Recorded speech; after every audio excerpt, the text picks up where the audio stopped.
Isn't that Q? It is, right? So this area means that the charge that gets accumulated on the capacitor, these two are the charges discharged from the capacitor.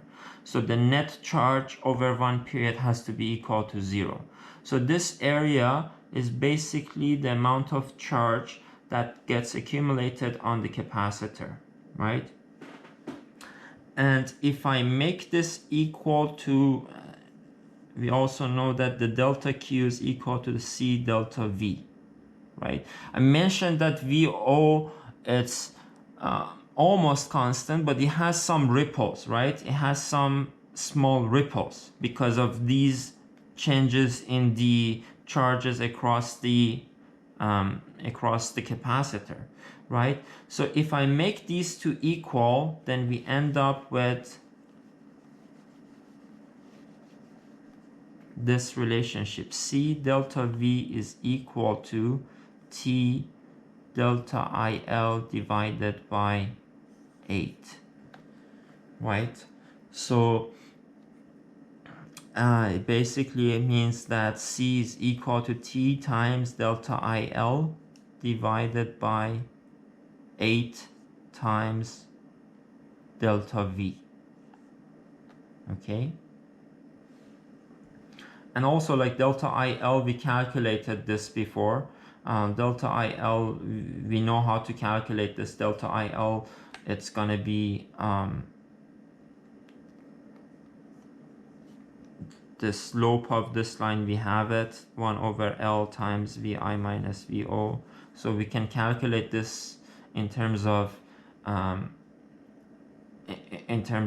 our input voltage and output voltage, and this is going to be our relationship between the capacitance and the voltage ripple.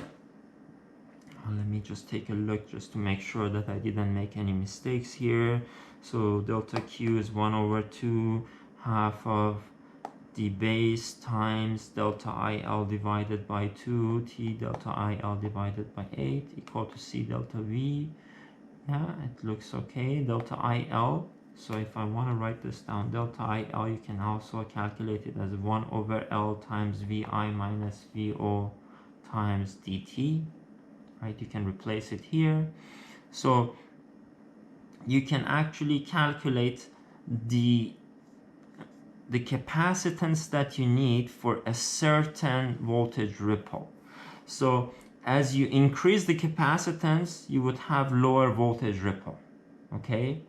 So this is basically the minimum capacitance needed for having a certain voltage ripple. You can have it like larger, but as you increase the capacitance, it means that you have to pay more money, right? You have like the capacitor gets more expensive as the capacitance increases, right? So if you want to have a certain voltage ripple, you have to calculate how big your capacitor should be based on this formula. So like you have like the period, you have the desired voltage ripple, you can calculate delta IL, and you can find the capacitance here. So that's about the capacitance, okay? How about for calculating the inductor, right? Calculating the inductor, we said that delta IL, we calculated delta IL is equal to 1 over L times VI minus VO times dt, or it also like it's the same as 1 over L times VO times 1 minus D times T, right? It's either like based on this line or based on this line. Both of them are exactly the same, right? So if you look at this one or look at this one, both of them, doesn't matter which one. If you want to have a certain desired current ripple, this is the inductor that you need to have that desired current ripple, right? Again, you can see that as you increase the inductance, you would have lower current ripple going through this inductor, but you just like have to pay more. So this is the minimum inductance that you need to have this much current or desired current ripple, right? As you increase it, you would have lower current ripple.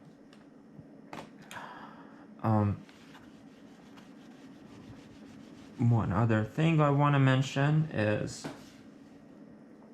regarding the input power and the output power. So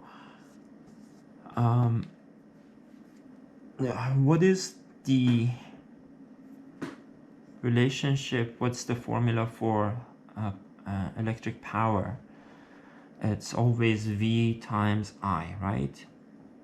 So I want to calculate the input power. My input voltage is constant, right? But the current that goes through our source is changing, right? So if I want to find the average power over one period, this is going to be how I calculate it, right? So and again, like we in the previous, like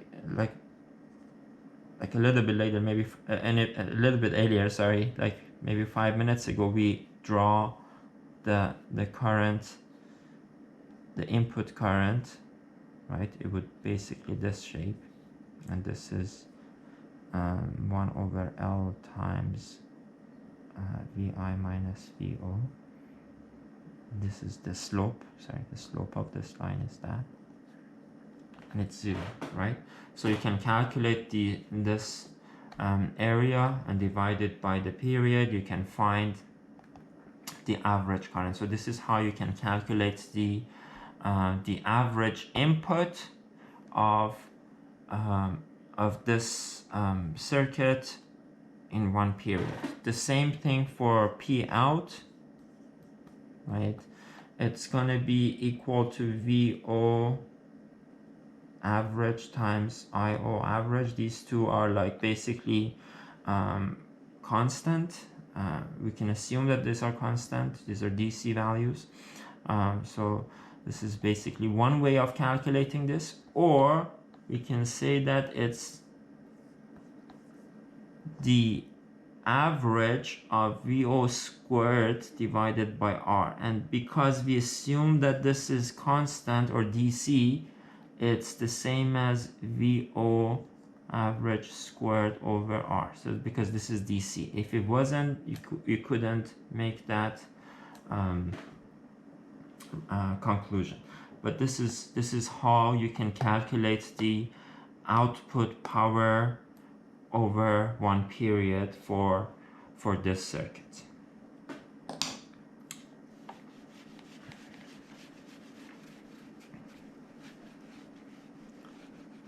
So one last thing I want to mention here is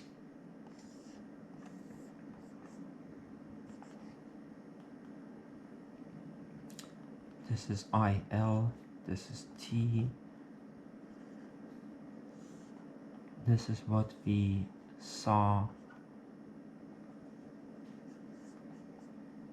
This is how our input current, how our inductor current changes, right? Again, I'm gonna write this one down. The slope, it's gonna be 1 over L times VI minus VO.